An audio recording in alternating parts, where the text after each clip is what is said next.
이사야서 1장 1절부터 20절의 말씀입니다. 이제부터 매주일은 이사야서를 함께 살펴보도록 하겠습니다. 1절로 20절 교독합니다. 유다 왕 우시야와 요담 왕 아하스와 히스기야 시대에 아모스의 아들 이사야가 유다와 예루살렘에 관하여 본 계시라. 하늘이여 들으라, 땅이여 귀를 기울이라. 하였거늘 그들이 나를 거역하도다. 소는 그 임자를 알고 나귀는 주인의 구유를 알건만은 이스라엘은 알지 못하고 나의 백성은 깨닫지 못하는도다 하셨도다. 슬프다 범죄하는 백성이요 행하게 종자요 행위가 부패한 자식이로다. 그들이 여호와를 버리며 이스라엘 거룩하신 이를 만으로 여겨 너희가 어찌하여 매를 더 맞으려고 폐역을 거듭하느냐. 온 머리는 병들었고 온 마음은 피곤하였으며 멸바닥에서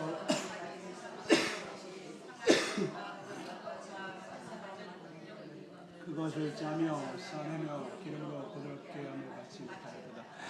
너희의 땅은 황폐하였고 너희의 성읍들은 불에 탔고 너희의 토지는 너희 목전에서 이방인에게 삼켜졌으며 이방인에게 파괴됨 같이 황폐하였고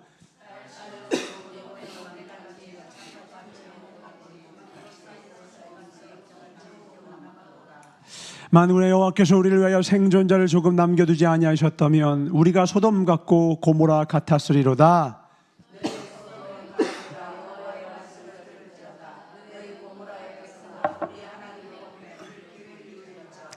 여호와께서 말씀하시되 너희의 무수한 재물이 내게 무엇이 유익하뇨. 나는 순양의 번제와 살찐 짐승의 기름에 배불렀고 나는 숫송아지나 어린 양이나 순염소의 피를 기뻐하지 아니하노니 너희가 내 앞에 보이려고 이것을 누가 너희에게 요구하느냐. 내 마당만 밟을 뿐이라. 헛된 재물을 다시 가져오지 말라. 분양은 내가 가증히 여기는 바요. 월삭과 안식일과 대회로 모이는 것도 그러하니 성회와 아울러 악을 행하는 것을 내가 견디지 못하겠노라. 내 마음이 너희의 월삭과 정한 절기를 싫어하노니 그것이 내게 무거운 짐이라. 내가 지기에 곤비하였느니라. 너희가 손을 펼 때에 내가 내 눈을 너희에게서 가리고 너희가 많이 기도할지라도 내가 듣지 아니하리니 이는 너희의 손에 피가 가득함이라. 너희는 스스로 씻으며 스스로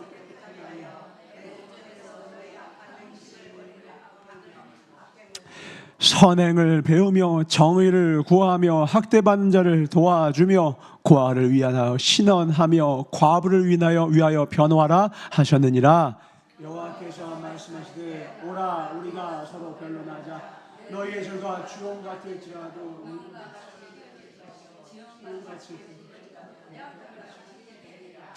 너희가 즐겨 순종하면 땅의 아름다운 소산을 먹을 것이요 다같이 너희가 거절하여 배반하면 칼에 삼켜지리라. 여호와의 입의 말씀이니라. 아멘. 오늘 말씀의 제목을 함께 나눠보겠습니다. 읽어볼까요? 시작. 주님 만나기 1시간 전부터 행복한 사람. 한 번 더요. 주님 만나기 1시간 전부터 행복한 사람. 우리 바로 그런 사람입니다. 아멘. 우리를 행복하게 하시는 게 박수 영원하겠습니다. 할렐루야. 성경은요 전 66권 모두가 예수님에 대해서 정하는데요, 예수님에 대해서 앞에 있는 구약은요 아주 심플하게 요약하면 오실 예수님에 대한 이야기예요. 예수님 오실 거야, 메시아 오실 거야. 그 다음에 신약 성경은요 앞부분은 오신 예수님이에요. 예수님이 오셨잖아요.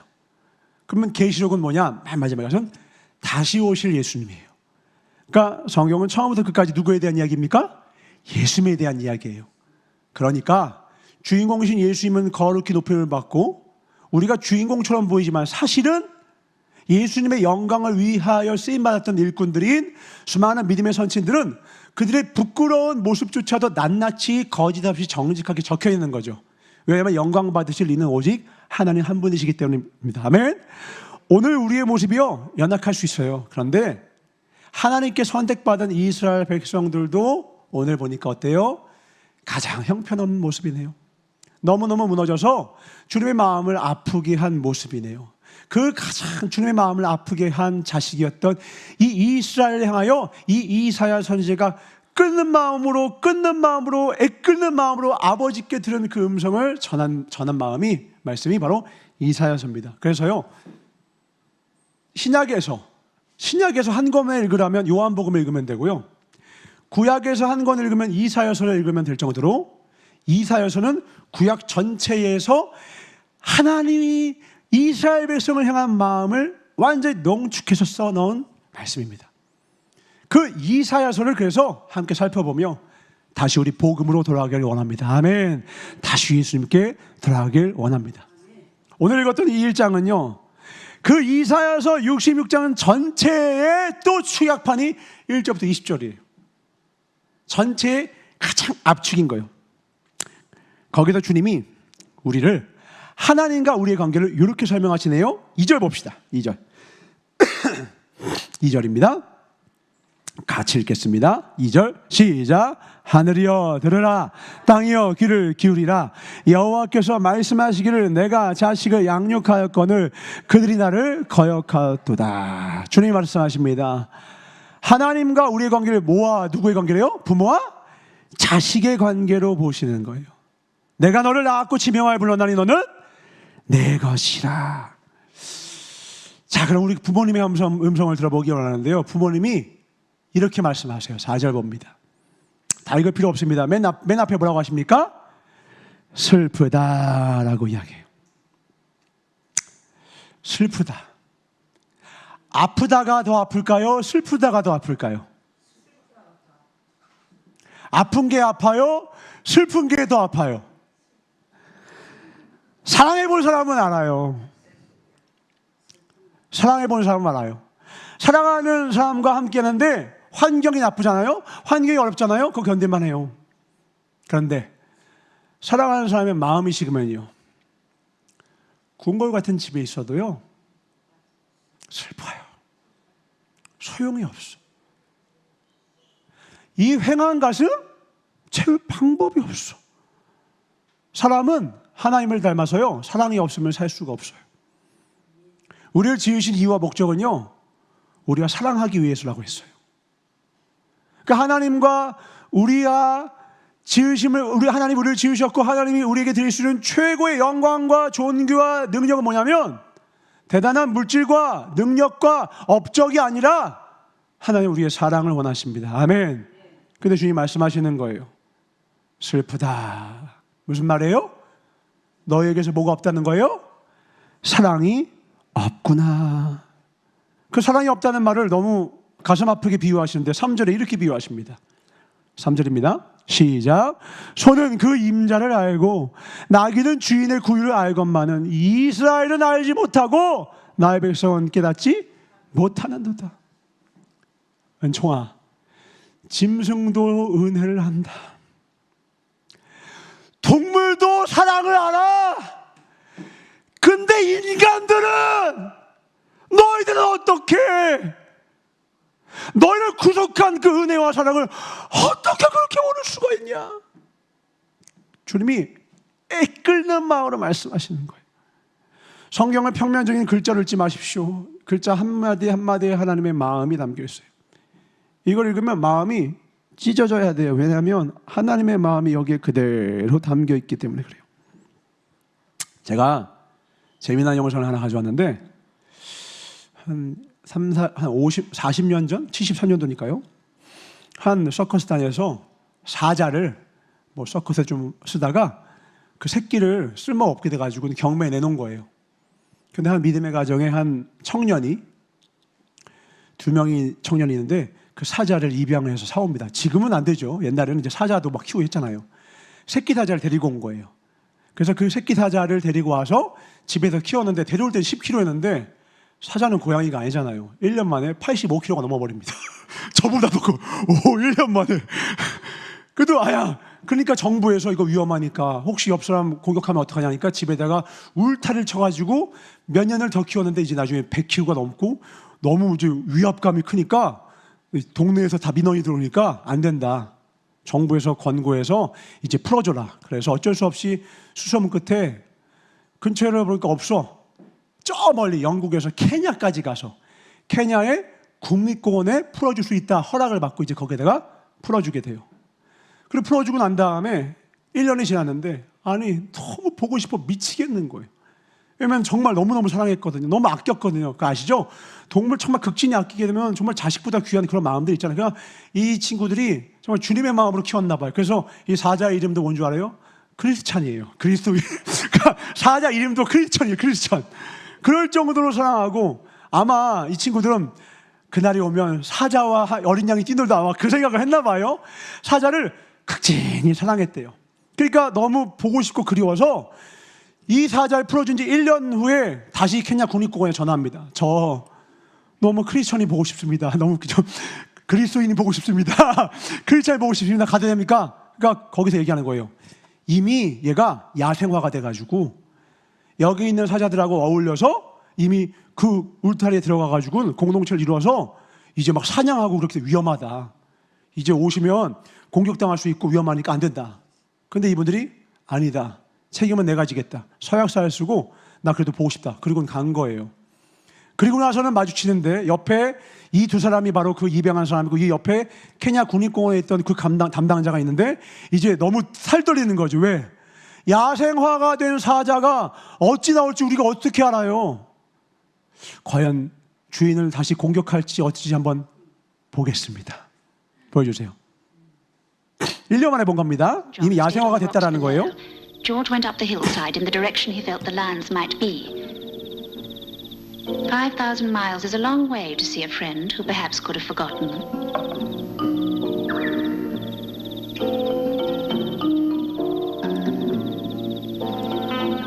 저 담당자는 이제 잊었을 거라고. 설레고 떨리는 마음을 보는 겁니다. 네, 이름이 크리스천이에요. 묘사자입니다. Christian hesitated. A once familiar face. Then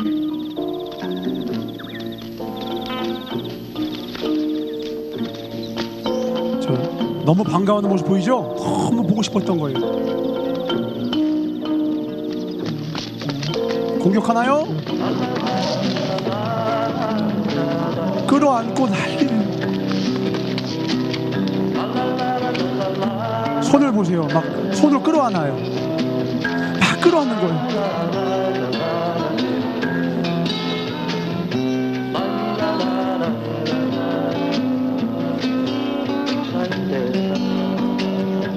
아주 난리. 한 2-30kg가 된답니다 지금. 난리요 난리 아주.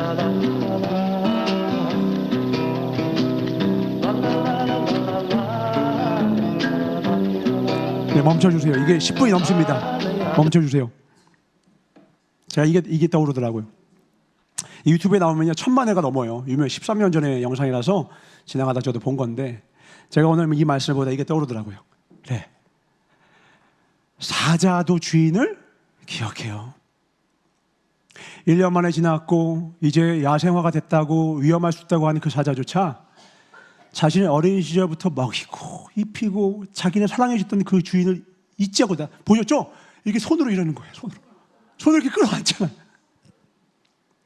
근데 하나님이 슬프신 거예요. 이스라엘 백성은 이 사자만도 못한 거예요. 이스라엘 백성이 아니죠. 제가 주님 앞에 그런 거죠. 제가 은총아, 너가 혹시 이 소나 나귀와 들짐승만도 못하게 너는 그 은혜를 잊고 살아가지는 않니? 달려오잖아요. 근데 과연 우리는 주님께 달려오냐 이거예요. 봐도 너나 못 본 채고 있지 않냐라는 거죠.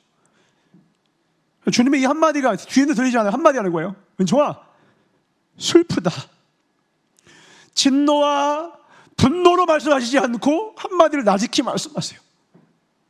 은총아, 이사야야, 슬프다.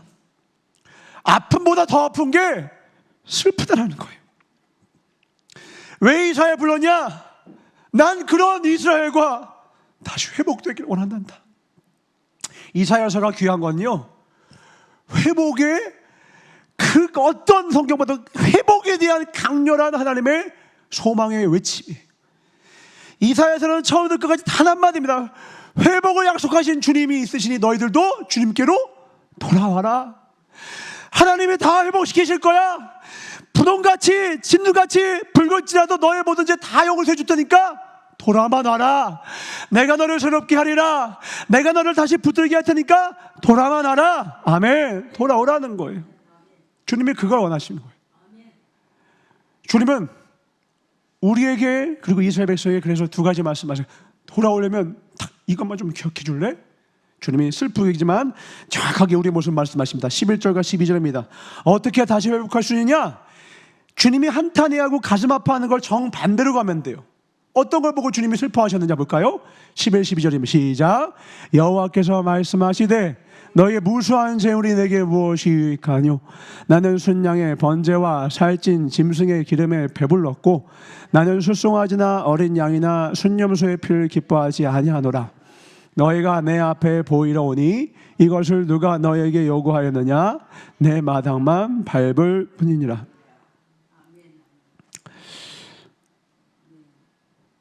주님이 가슴 아파하는 게 뭐냐면 예배를 다 드리고 있거든요. 근데 마음이 없는 예배라는 거예요. 사랑이 없는 예배래요. 발도장만 찍으러 온대요. 내 마당만 밟을 뿐이다. 근데 그런 예배가 무슨 의미가 있냐? 그런 예배가 무슨 의미가 있냐? 물질을 많이 가져온대요. 11절에 보니까. 근데 그 무수한 재물이 나한테 무슨 유익이 있냐? 그 무수한 재물들이 나한테 무슨 유익이 있냐? 내가 원하는 건, 내가 바라는 건 너의 마음과 중심 아니었더냐? 사랑하면요 물어보잖아요. 뭘 좋아하세요? 매운 거 좋아하세요? 담백한 거 좋아하세요? 그럼 말씀하시잖아요. 난 담백한 게 좋아. 난 매운 게 좋아. 우리 청년들도요 매운 거 좋아하는 청년 있고 담백한 거 좋아하는 청년 있어요. 그럼 제가 그 청년들 사람 어떻게 해야 돼요? 그 맛에 맞춰서 제가 같이 먹는 거예요. 근데 그냥 매운 거 들고 와서 야 맛있게 먹자. 그거는요 내가 위세를 자랑하려고 까부는 거예요. 나 돈 있는 거 뽐내는 거예요. 비싼 거 안 들고 와도 돼. 너 뭐 먹고 싶어? 아유 미안하다. 내가 그것까지 사줄 돈은 없는데 내가 사줄 수 있는 것 중에서 네가 제일 좋아하는 걸 사줄게. 그때 뭐가 오는 거예요? 마음을 주는 거 아니겠습니까? 어린 왕자 생텍쥐베리의 그 소설 아시죠? 오늘 제가 거기서 제목을 따온 거예요. 거기서 어린 여우가 어린 왕자한테 이렇게 해요. 사랑이란 뭐냐면 네가 오후 4시에 온다면 나는 3시부터 행복할 거야. 그게 사랑이야. 이렇게 얘기해요. 다시요. 뭐라면 사랑은 뭐냐면 너가 오후 4시에 온다면 나는 오후 3시부터 행복할 거야. 왜? 곧 볼 수 있다는 그 설렘 때문에. 볼 수 있다는 그 설렘 때문에 이미 그때부터 봐서 행복한 게 아니라 보기 전부터 이미 막 설레는 거예요. 오늘 그런 마음으로 예배드려 오셨죠? 예배드리기 1시간 전부터 주님 만날 생각에 막 행복한 거야. 근데 생텍쥐베리가요 이거를요 사람이 설명하게 안 냅두고요 여우가 설명하게 냅둬요. 짐승이 사랑을 안다라는 거예요. 사람이 사랑을 몰라서 어린 여우라는 그 당시의 교활함의 상징이었던 여우를 소설 속에 집어넣어서 그 간사한 여우에게 사랑을 배우라는 거예요. 자, 한번 보니까 너는 개미에게로 와서 그 하는 것을 보고 지혜를 배우라대요. 생텍쥐베리는 어린 왕자에게 여우를 통하여 사랑을 가르칩니다. 사랑은 뭐냐? 너가 4시에 만날 거면 3시부터 행복해진다면 너는 진정한 사랑을 하고 있을 거라는 거예요. 왜요? 당장 눈앞에 뭔가 주어져야만 사랑했던 우리에게 일침을 가하는 거예요. 눈에 보여야지만 네가 원하는 걸 줘야지만 당장 피부에 와 닿는 대가가 있을 때만 사랑하는 게 무슨 사랑이냐? 눈에 보이는 걸 찾는 순간 넌 사랑이 아니라는 거예요. 진짜 사랑은 보이지 않는데 이미 그 사람을 생각만 해도 가슴이 뜨거워지고 미어지고 애틋해지고 아름다워지고 따뜻해지는 것입니다. 우리의 마음이 그런 마음이 되길 주님으로 축원합니다. 주님을 향한 그런 마음인 것이 주님의 생각만 구주를 생각만 해도 내 마음이 좋거든. 주 얼굴 볼 때야 주 얼굴 볼 때 얼마나 기쁘랴 얼마나 기쁘랴. 구주를 생각만 해도 그주를 생각만 해도 내 마음이 좋거든. 주 얼굴 볼 때야 주 얼굴 배울 때 얼마나 좋으랴 얼마나 좋으랴. 아멘이십니까? 신앙하고 종교가 뭐가 다르죠? 신앙은요 사랑하고 섬기는 거거든요. 하나님이 중심이거든요.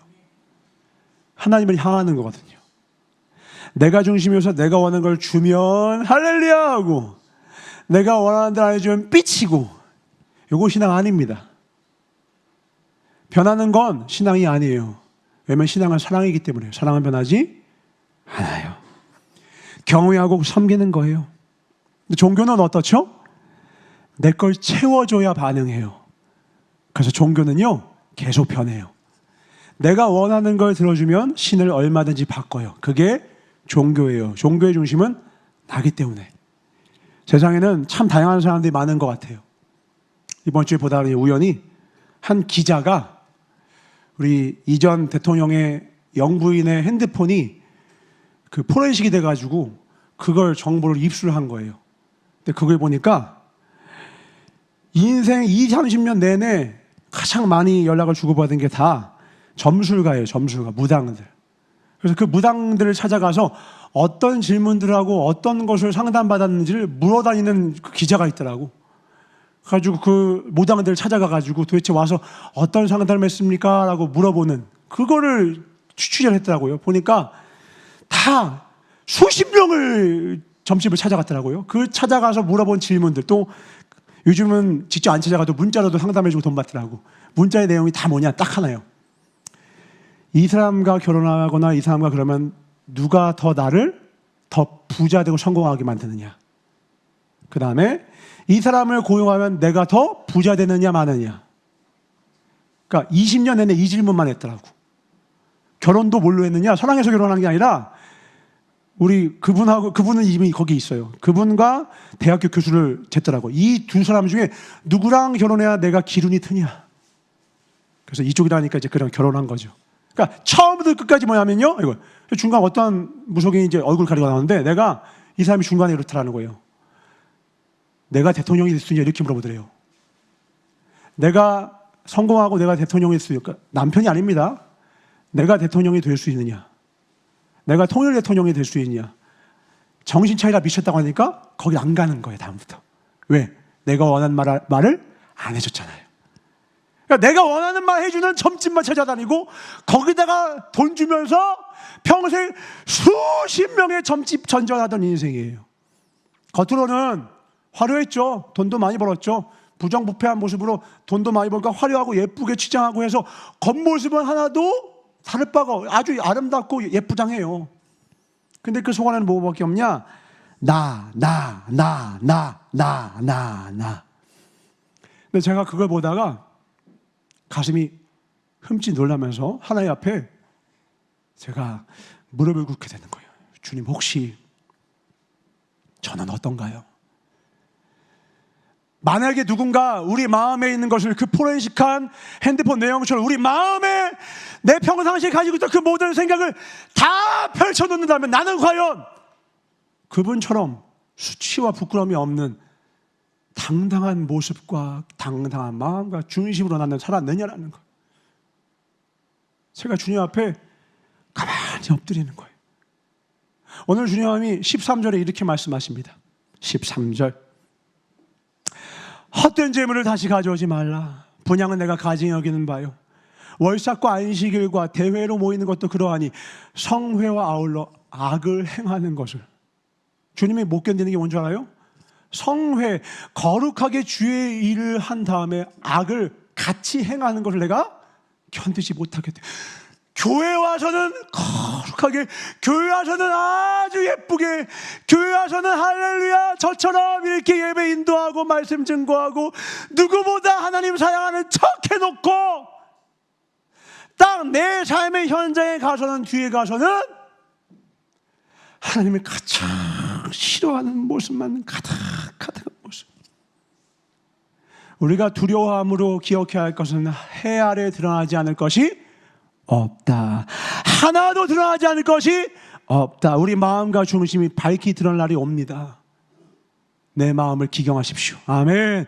내 마음밭을 기경해서 하나님이 오셔서 하나님이 내 삶 가운데 말씀을 주실 때마다 그 말씀이 옥토밭이어서 우리 마음이 백배 결실을 거둘 수 있는 그런 온전한 하나님이 기뻐하시는 깨닫는 마음 되시길 주임으로 축원합니다.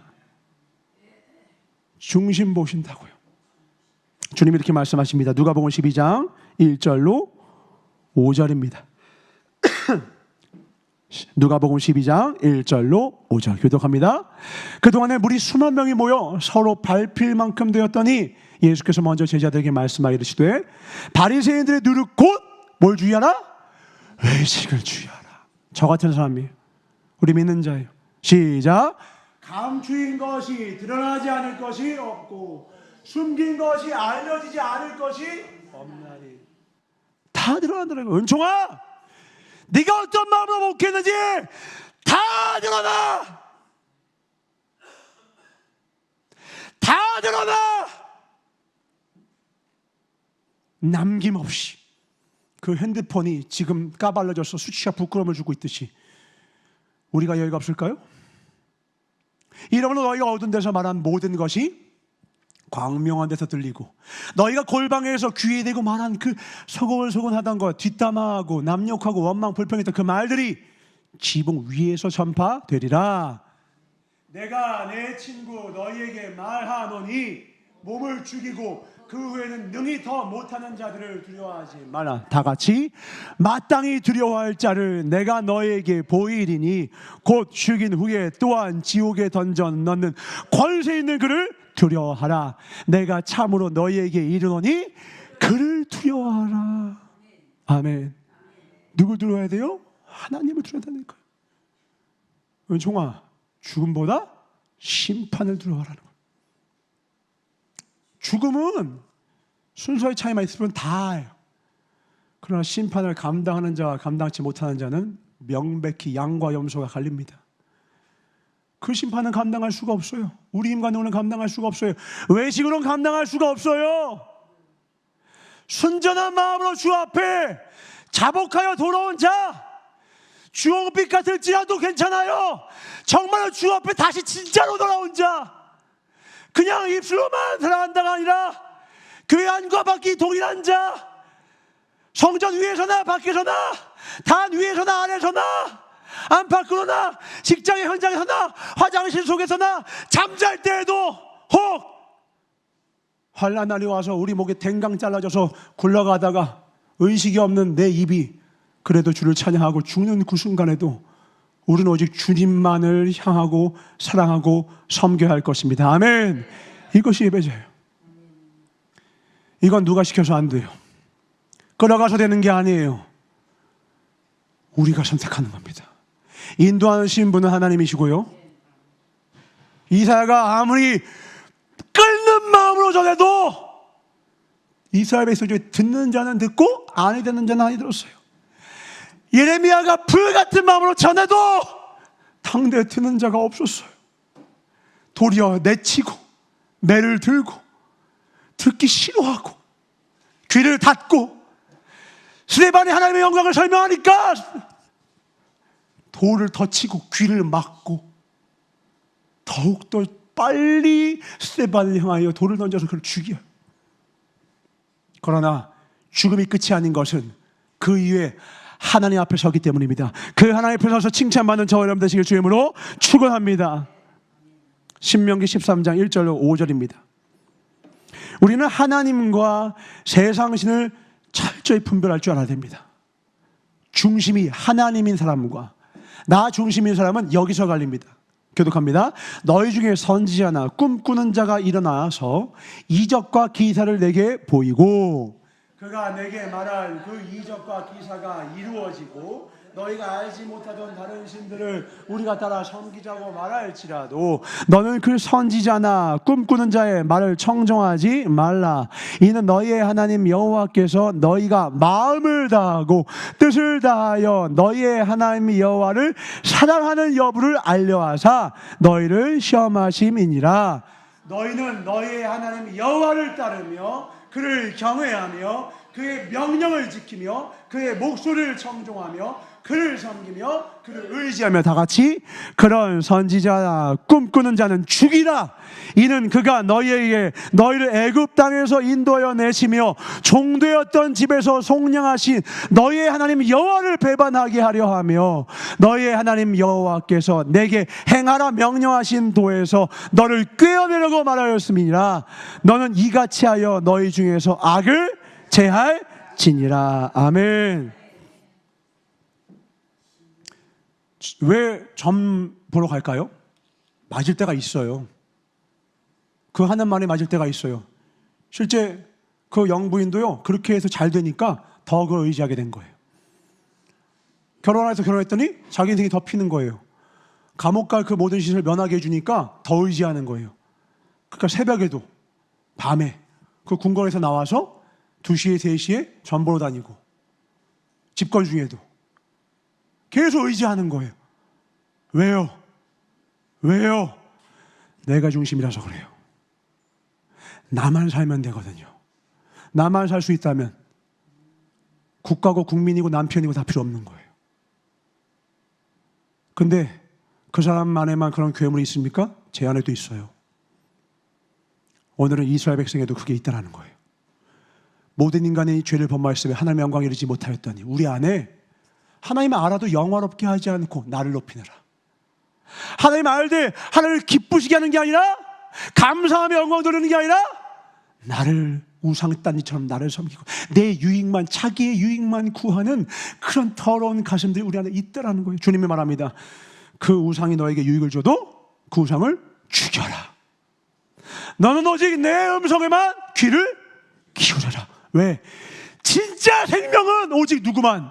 하나님만 주실 수 있기 때문에 잠깐은 나를 살리는 것 같아요. 잠깐은 나를 도와주는 것 같아. 잠깐은 나를 그 어려움에서 모면케 해주는 것 같아. 그러나 그렇게 해서 자신을 의지하게 한 뒤에 영원한 지옥불에 보내는 게 마귀예요. 100원 주고 1조를 뺏어요. 100년의 이 땅의 삶을 마귀를 의지하고 100조가 넘는 영원한 우리의 인생을 뺏어요. 이 약한 마귀에 속지 마셔야 돼요. 이 땅에서 잠깐 우리의 삶이 볼 때에 결국 우리가 원하는, 우리가 바라지 않던 그러한 모습들이 당장 내 눈앞에 펼치지 않더라도, 아니 충성했는데 사도 요한은요 밤모섬에 갇혀서 유배당했다니까요.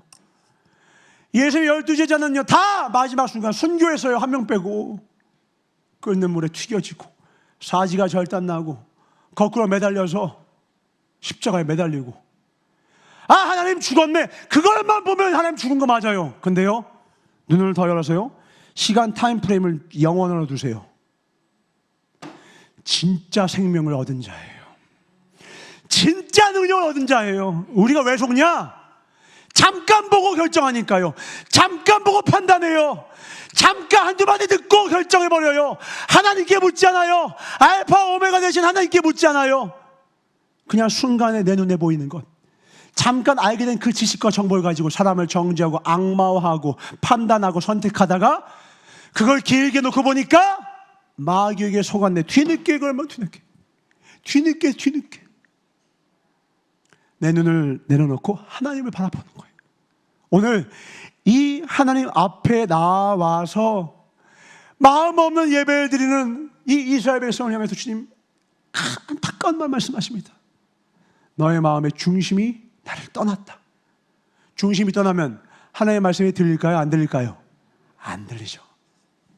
하나님의 말씀에 안 들린 결과가 바로 죄악과 행악입니다. 행악과 죄악은 그냥 지어지는 게 아니에요. 우리가 하나님을 떠난 증상입니다. 내가 물질에 죄가 있습니까? 내 물질에 대한 영역을 하나님께 맡기지 않은 겁니다. 내가 어떤 이성에 대해서 넘어짐이 있습니까? 그 영역을 하나님이 통치하셔야 되는데 내가 주인 되고 있는 거예요. 내가 주인 삼은 모든 영역에서 그 피와 더러움이 터져 나오는 것이 그게 죄예요. 내 영혼의 증상이 나의 죄라고요. 하나님이 없는 모든 것은 다 무너질 수밖에 없어요. 오늘 우리 안에 다시 내 영혼육 하나님이 다스리셔서 하나님의 놀라운 축복과 은혜가 우리 평생에 따라다니는 하나님의 복된 백성 되시길 주의 이름으로 축원합니다. 하나님의 주인 되셔야 돼요. 하나님의 주인 되셔서 저 가장 바닥에서 가장 높고 영화로운 것까지 초대되는 인물이 있네요. 바로 우리가 잘 알아맞지 않는 다윗입니다. 다윗이 왜 놀랍도록 귀하냐? 우리 방금 찬양했죠. 요 고백이거든요. 나의 힘이 되신 여호와여, 내가 주님을 사랑합니다. 여러분 아세요? 성경에서 구약에 그 무수한 믿음의 선친들 엄청 많아요. 모세, 여호수아 많잖아요. 그 모든 믿음의 선칠 중에 딱 한 사람만이 하나님께 사랑한다라는 고백을 했어요. 그게 바로 다윗입니다. 모세도 사랑한다 고백 안 했고요. 여호수아도 못했고요. 사사들 아무도 못했어요. 선지자들 아무도 못했어요. 딱 한 명만 하나님께 사랑을 고백했어요. 주님을 의지합니다. 주님을 신뢰합니다. 이런 고백은 다 했는데 사랑을 고백한 건 딱 한 명이야. 누구냐? 다윗이에요. 그 다윗이 성전에 갈 때 어떤 마음으로 간 줄 아십니까? 시편 122편입니다.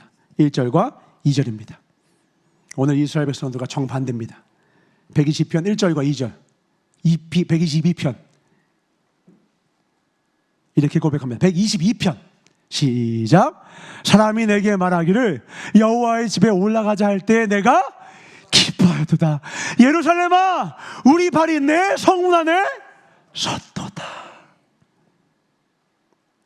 이사야서 1장에 있는 이스라엘 백성들의 모습과 완전히 정반대에 서 있죠. 이사야서 1장에 있는 이스라엘 백성들은 몸은 왔어. 네가 발바닥은 내 뜰을 밟고 있구나. 물질을 많이 들고 왔구나. 그런데 그 무수한 물질 무슨 의미가 있냐? 사랑이 없는데. 사랑이 없는데 무슨 소용이 있냐? 그 물질 나한테 무슨 의미가 있냐? 근데 다윗은 정반대를 말해요. 누가 나한테 여호와의 집에 올라가자? 야, 기다렸는데, 야, 가자. 하나님만 볼 수 있다면, 하나님 볼 생각에 이미 성전 가기도 전에 행복한 사람. 그게 다윗이었어요. 그러니까 이런 심령이 있으니까 자동으로 입에서 고백이 나오는 거예요. 나의 힘이 되신 여호와여, 내가 주님을 사랑합니다. 이게 좋았을 때 고백일까요? 환경이 막 좋고 다 갖춰지고 원하는 거 쭉쭉쭉 막 기도응답 다 되니까 우와 주님 최고예요 이런 고백이었을까요?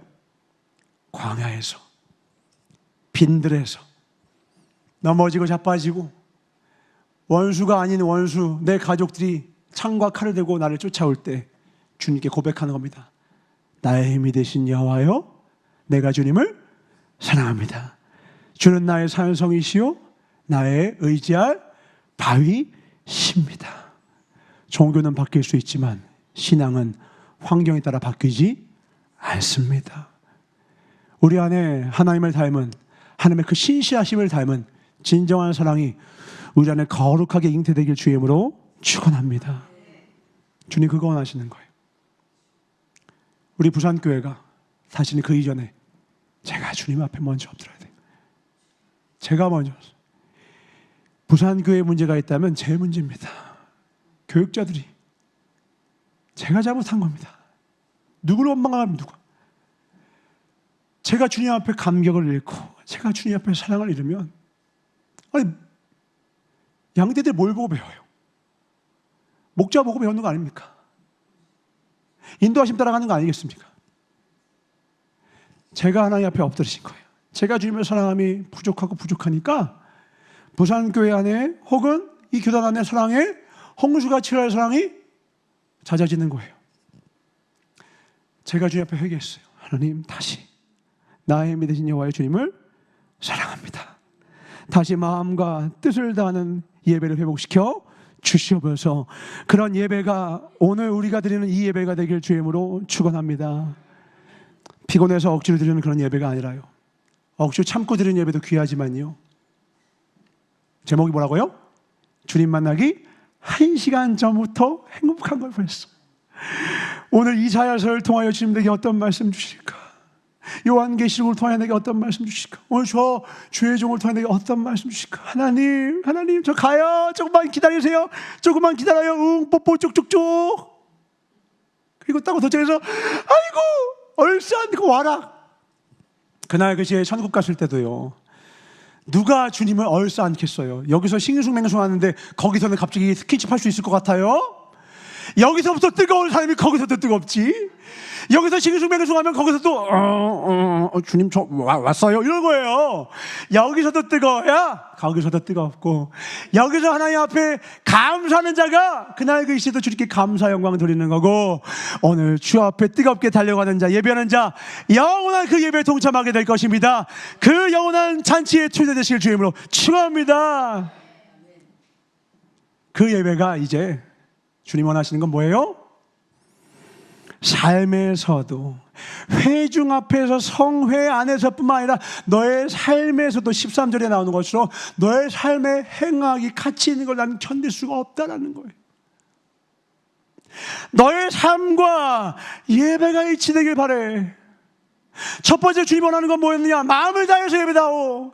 두 번째 뭐냐? 마음을 다한 그 예배가 확장되어서 너의 그 삶도 마음을 다한 복된 예배가 되지 않겠니?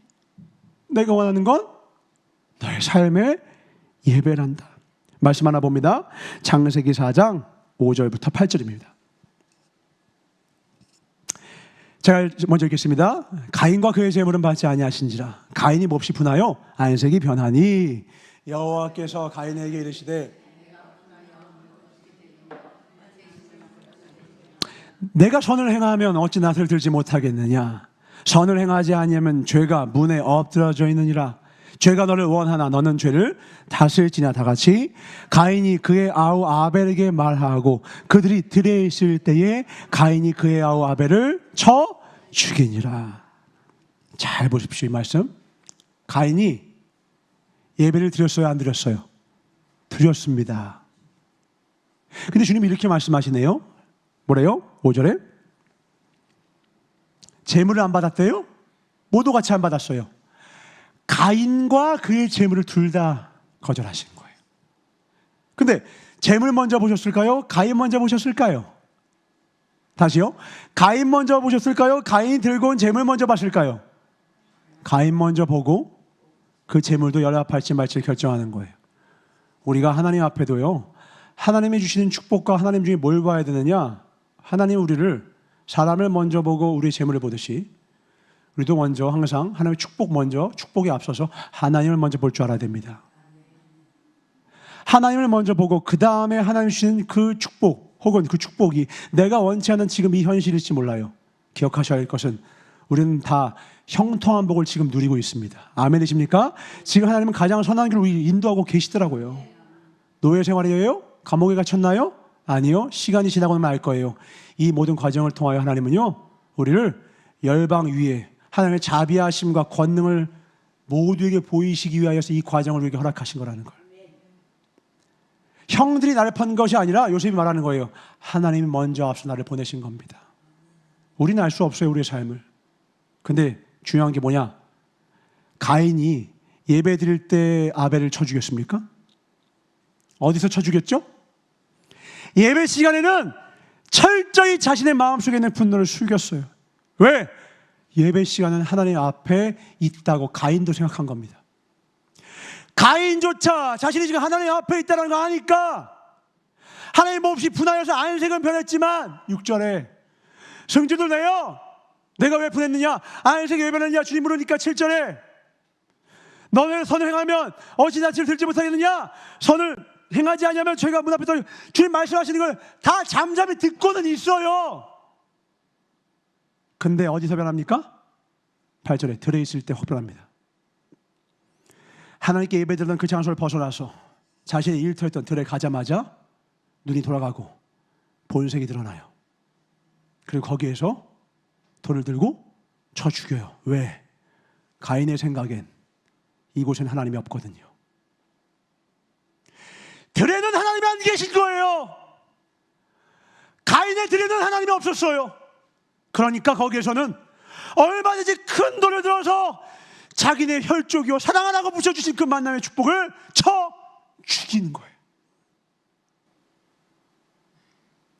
성전에 있을 때 예배드릴 때 나의 모습을 하나님 앞에 있는 나의 모습, 하나님이 기억하신 나의 모습을 착각하지 마셔야 돼요. 내가 나를 속여요. 가인이 자신을 속여요. 그러나 하나님을 속일 수 없다. 들에 있을 때의 모습이 진짜 내 모습입니다. 그래서 주님이 굳이 골방 기도를 말씀하신 이유가 그거예요. 자꾸 바리새인이 길거리에 서서 두 손 높이 들고 기도하니까 네 기도는 이미 받았다. 누가요? 사람들이 이미 받았다. 나는 네 기도를 들은 적이 없어. 왜? 사람에게 보이려고 했으니까. 복음의 능력은요 성과 속을 나누지 않습니다. 성, 거룩한 것과 속, 세상을 나누지 않아요. 교회 안에 있으니까 거룩하다고요? No. 교회 안에서도요 사람 생각하면서 하면 그건 사람의 일입니다. 제가 지금 말씀하는데 사람의 눈치 보면서 전하면 이거는 사람의 일입니다. 그런데 제가 세상에 있어서도요 세상에서 그 일을 해도 그걸 하나님이 보고 계셔라고 하면 그 세상에서의 그 업무실에서의 그 사무실에서의 일이 하나님의 일이 됩니다.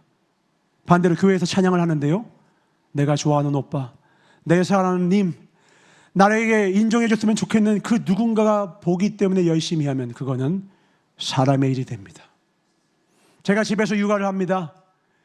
내가 이 아이를 잘 키워서 내가 뭔가 쏙쏙 발라먹고 싶은 마음에 이 아이를 잘 교육한다. 그건 이은총의 일이 됩니다.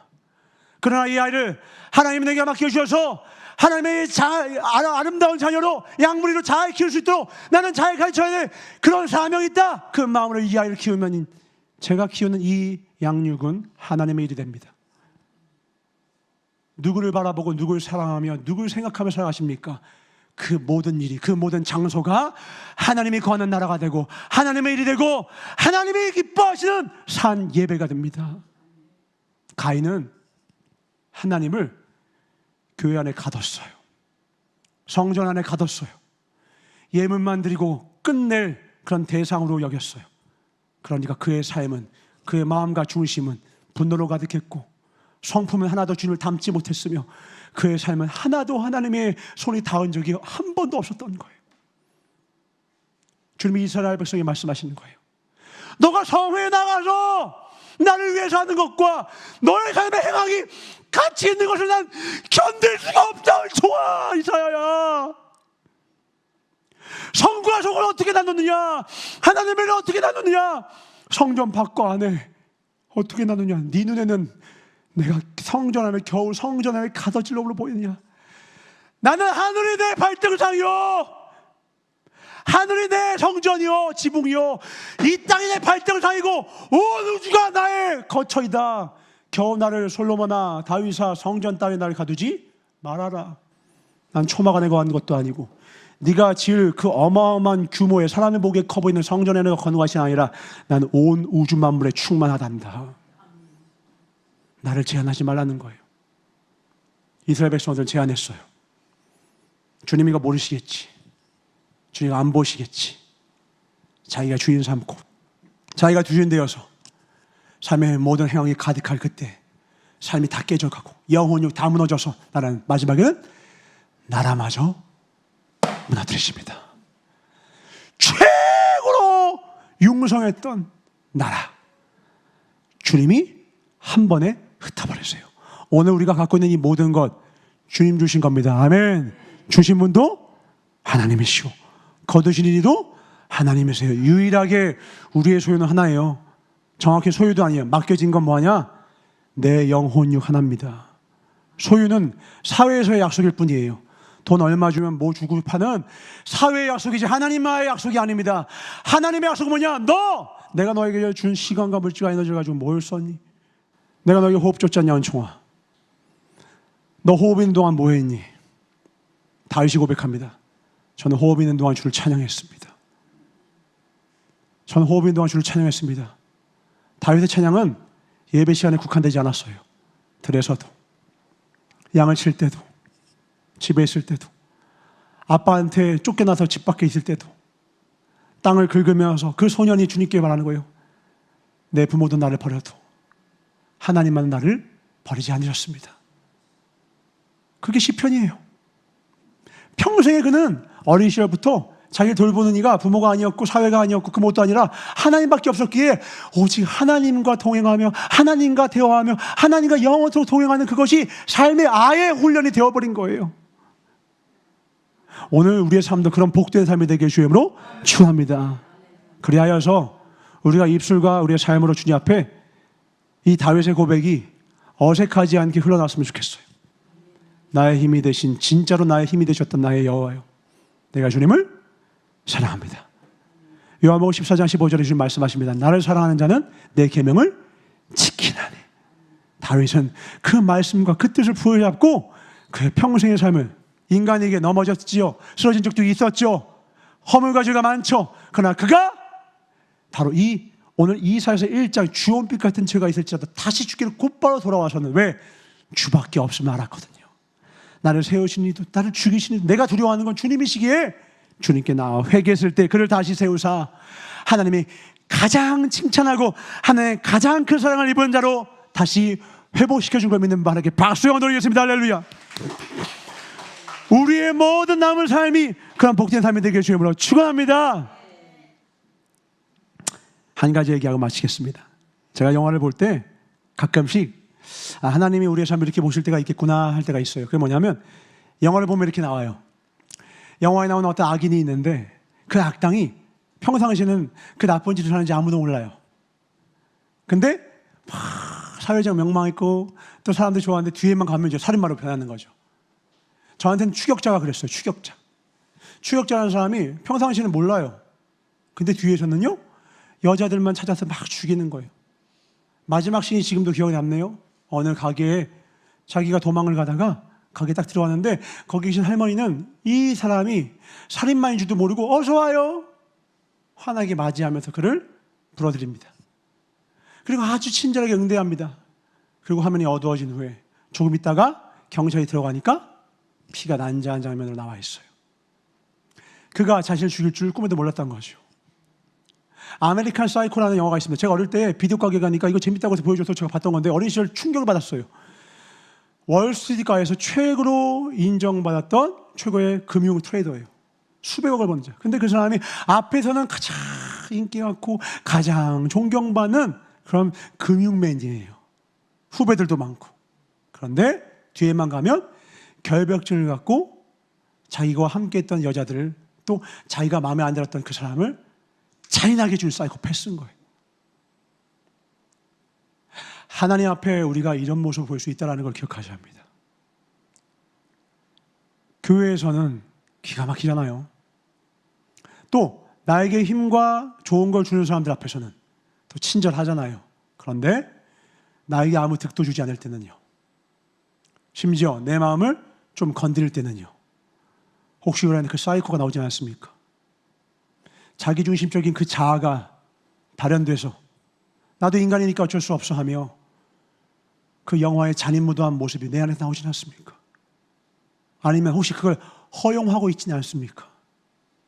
하나님이 다스리는 나라에는 결단코 그런 안타까운 하나님 기뻐하시는 마음들은 없습니다. 사라져야 할 것입니다. 내 마음 그리스도의 집, 오직 하나님만 다스리게 하여 주시옵소서.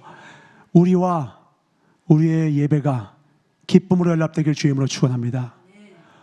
우리의 삶과 오늘 이렇게 주님께 드리는 이 예배와 시간도 기쁨으로 연락되길 주의 이름으로 축원합니다. 인생의 변화는 결국 두 가지 길밖에 없습니다. 혼자서 인간은 변하지 않더라고요. 결국은 고난이 필요해요.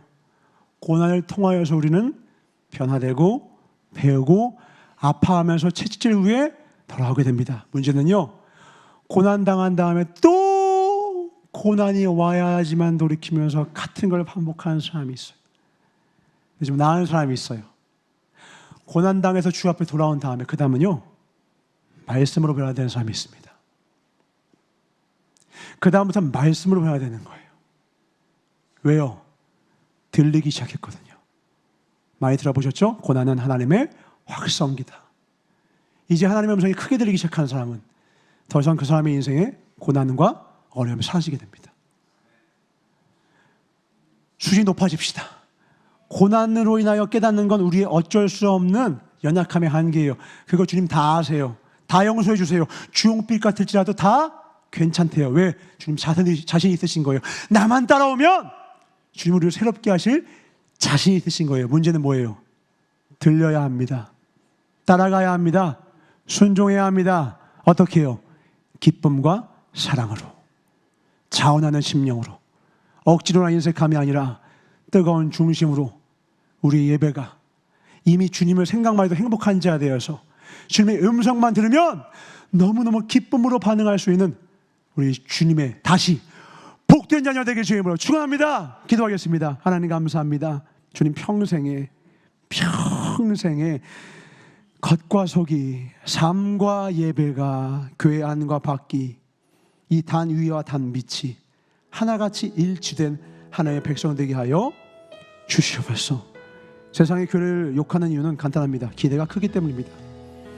하나님의 실망과 가슴 아픈 슬픔이 큰 이유는 사랑이 크시기 때문입니다. 사랑이 크니 소망이 크십니다. 이제 주님 깨닫게 하여 주사 주님 변화되겠습니다. 이제 고난으로 변화되기보다 이제는 말씀이 들리게 하여 주시면서 말씀으로 변화되게 하여 주시면서 주의 말씀 붙잡고 따라가게 하여 주시옵소서. 정말 주님의 기쁨 되기를 원합니다. 정말 주님의 다시 기쁨 되기를 원합니다. 주님이 우리를 보고 슬프다는 것이 아니라 기쁘다, 좋아. 내가 부산교회 보면 기쁘다. 내가 너를 보니 기쁘다. 이 음성 듣기를 원하오니 마지막 때 주 앞에 섰을 때 주님 우리 앞에 주시는 그 면류관을 들고 계실 때 우리가 면류관이 보이는 것이 아니라 우리를 보고 환하게 맞이하며 기뻐하는 아비의 얼굴이 보이게 하여 주옵고 그 아비의 얼굴에 기쁨을 한가득 갖다 드리는 믿음의 자녀 되게 하여 주셔서 주의 담당한 통원서 기도합니다. 주여 주여 주여. 우리 주님께 기쁨 됩시다. 아멘. 제가 설교를 듣다가 가장 지혜롭다 여겼던 초연 목사님의 설교를 듣다가 정말 지혜롭다 하는데 마음이 슬펐던 설교가 있었어요. 뭐냐? 절대 죽기 전에 자녀에게 유산을 물려주지 말라는 설교셨습니다. 그러면 자녀들이 안 찾아온다. 그러니까 유산을 물려주지 말아라. 와, 참 지혜롭다. 처음에는 그랬어요. 그렇지. 그래야지 용돈 받으러 한 번 더 오고 그래도 유산 따내려고 그래도 그 앞에서 열심히 하는 척이라도 하니까 그 열심이라도 그래 그걸 위해서라도 유산 물려주지 말라는 거예요. 곰곰이 그거를 생각하는데 너무 슬픈 거예요. 얼마나 살면서 서로를 믿을 수가 없는 사랑이 없었으면 조건으로라도 그 관계를 묶어두려 하는가. 속이 텅 빈 지혜였어요. 주님이 우리에게 축복을 주면 우리 타락할 겁니까? 그게 걱정돼서 축복도 못 주는 그런 자녀 되는 게 좋은 걸까요? 얼마든지 맡기고 얼마든지 복을 줘도 썩지 않을 주님이 믿음과 신뢰가 있어서 마음껏 주고 맡길 수 있는 그런 자녀 됩시다. 아멘. 돈 주니까 유산 때문에 찾아가는 그런 불효자식 말고요. 그것 때문에 찾는 게 아니라 그 부모를 사랑해서 찾아가는 자녀가 돼야죠. 진짜 지혜는 그 자녀를 그 사랑으로 가르치고 사랑으로 키우는 겁니다. 유산을 미리 물려주지 않아서 나를 계속 찾아오게 만드는 게 지혜가 아니라 진짜 사랑으로 하나 되는 부모와 자녀 되는 것. 우리의 복음도 마찬가지입니다. 축복도 중요합니다. 이 세상의 영화 필요하죠. 그러나 우리는 그것 때문에 우리의 신앙의 열기가 정해져서는 안 돼요. 우리의 환경과 상관없이 우리는 주님을 찾아갈 것입니다. 아멘. 주님을 사랑하고 뜨겁게 높일 것입니다. 아멘. 이 마음과 중심을 확인한다면 다윗을 높이신 하나님이 우리의 하나님이 되고 요셉을 세우신 하나님이 우리의 하나님이 될 것입니다. 아멘. 우리가 돌아갈 것은 이 아니지. 조건으로 관계를 묶는 게 아닙니다. 기도의 열기로 무언가를 따내는 게 아닙니다. 마음을 다시 돌아봅시다. 주님, 내가 주님을 사랑합니다. 이 마음 기쁨으로 받아 주시옵소서. 복된 예배자 되길 주님으로 축원합니다. 하나님 두 손을 높이 들고 축복합니다. 이 부산교회가 다윗의 예배하는 자들, 요셉과 같이 환경과 상관없이 예배하는 예배자 되게 하여 주시옵소서. 그리하여서 주님, 우리에게 축복을 주든 혹 그리 아니하실지라도 감사하고 찬미 찬송하며 불 속에서라도 주의 뜻과 주의 말씀 붙들고 우상에게 절하지 아니하며 주 앞에 서 있는 참으로 아름다운 주의 자녀 되게 하여 주시옵소서. 순전한 주의 신부 되게 하여 주시옵소서. 거룩한 주의 자녀 되게 하여 주시옵소서. 내 힘과 내 능으로 되지 않아 성령님께 간구하오니 동행하여 주사 기름 부어 주사 능히 거룩한 이 사명 사역 잘 감당할 수 있도록 좀 축복하여 주시옵소서. 오늘 이 이사야의 이 눈물의 외침이, 애끓는 외침이, 하나님의 그 마음의 외침이 오늘 우리 안에 들려 다시 주님과 하나 되고 회복되어서 예배의 감격과 삶으로 확장된 뜨거운 삶의 예배가 우리 삶 가운데 평생에 지속되게 하여 주시옵소서. 나서 예수님 오늘이 이 축복의 주인공 될지어다. 하나님 감사 영광 존귀 찬송 드리며 평생의 주님을 사랑하는 주의 자녀로 살길 간절히 바라고 나오며 우리의 피를 임의하사 가장 선한 길을 반드시 인도하여 주실 우리의 아버지, 나보다 나를 더 사랑하시는 나사렛 예수 이름 받아 축복하며 간절히 기도려 싸움나이다. 주기도로 마치옵나니 하늘에 계신 우리 아버지여, 이름이 거룩히 여김을 받으시오며 나라의 임하옵시며 뜻이 하늘에서 이루어진 것 같이 땅에서도 이루어지이다. 오늘날 우리에게 이루어할 양식을 주옵시고 우리가 우리에게 죄 지은 자를 사하여 준 것 같이 우리의 죄를 사하여 주옵시고 우리를 시험에 들게 하지 마옵시며 다만 악에서 구하옵소서. 나라와 아버지께 영원히 싸움나이다. 아멘. 모든 영광과 존귀가 하나님께 있습니다. 영원히 높임과 존귀와 사랑을 받아 주시옵소서. 할렐루야. 우리의 사랑의 삶의 예배를 기쁨을 받으시는 하나님께 박수 한번 드리겠습니다. 하나님 감사합니다.